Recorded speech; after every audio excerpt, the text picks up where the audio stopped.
Hello everybody, this is Toys R Us, and for this special figure showcase and review we're going to be looking at the 1985 deluxe insecticon Ransack.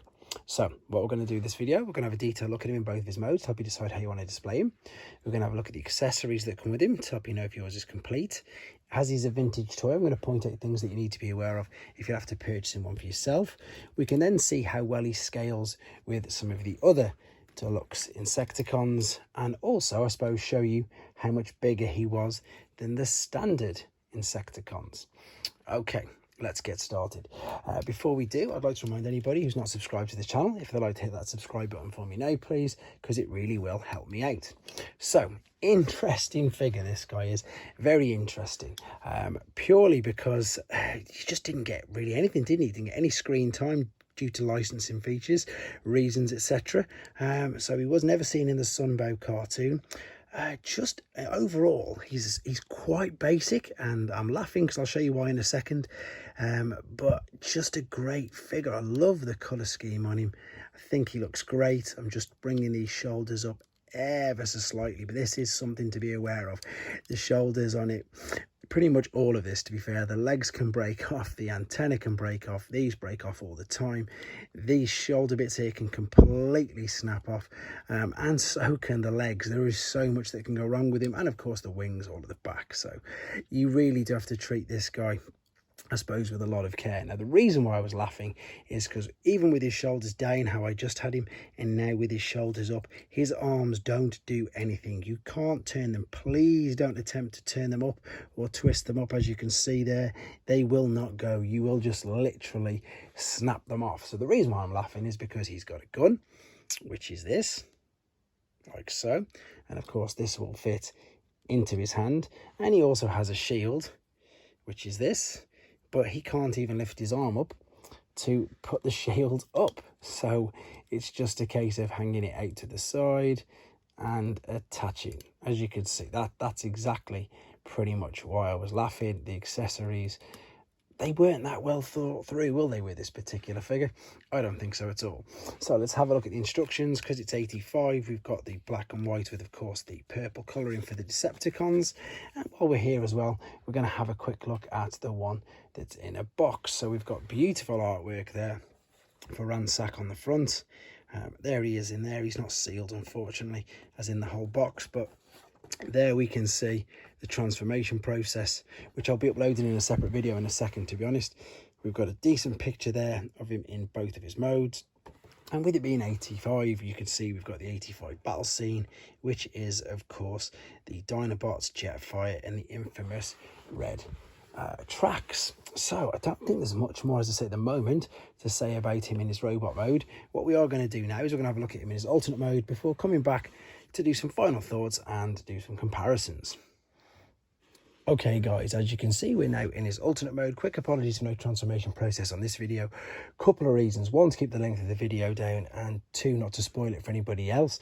But mainly for number one with this, as I say, it is an old vintage toy with quite an intricate and difficult transformation process.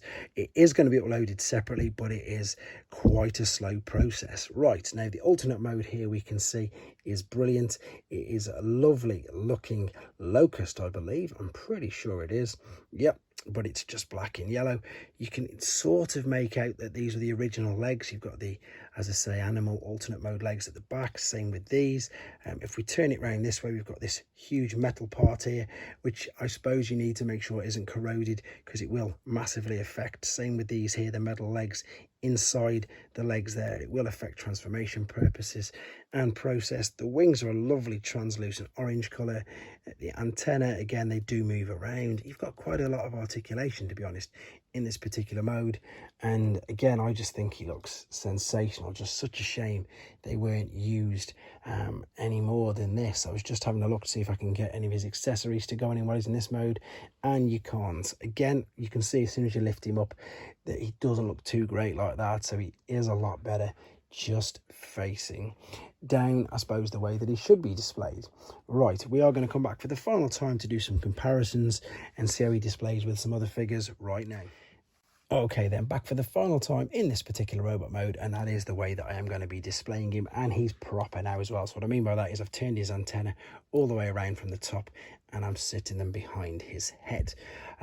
What we're going to do, again, I'm just going to pop the weapons in his hands, even though it's a little bit pointless, but as I say, this is the way that I am going to be displaying him. Carefully extend the arm out, and this should fit, yep, into his hand, and the same with his gun. So you can actually pull the arm down a little bit, but not too far, and it will just give you that little bit, see that there, that teeny bit more movement of range of motion. But again, please don't attempt to turn them forwards or backwards, just keep them as they are. So because these figures, especially in the UK, they weren't released in the UK, so these are really rare over here. I'm not too sure about the rest of the world. I don't believe they were released in Japan, actually. Of course, they were released under something different in Japan, but never as Transformers. So that's probably another reason why they weren't ever so popular. This is, of course, Chop Shop. Let's bring these all over. In fact, see if we can fit them all in. This is Barrage. Unfortunately, the whole front just keeps coming down. With him, he's quite loose, so that shouldn't be there. That should be in his chest. Also, while I'm remembering, there's a detailed video of all of these grouped together and with the other Insecticons on this channel. If you just type in G1 Insecticons, there are the 4 original deluxe Insecticons. And as I said, you can see just how much bigger they were than the standard Insecticons. There is little kickback, and I suppose what makes these stand out is not just the size of them, and it's the color scheme. If you remember, all of these, the first 3 original ones, were all pretty much the same colors used, whereas these guys here, as you can see, are very, very different. So there you go. Hope you enjoyed this little bit of an insight into this incredible G1 toy. Let me know what you think. Thanks for watching, guys. Take care. Thanks for watching. Like and comment, and don't forget to subscribe.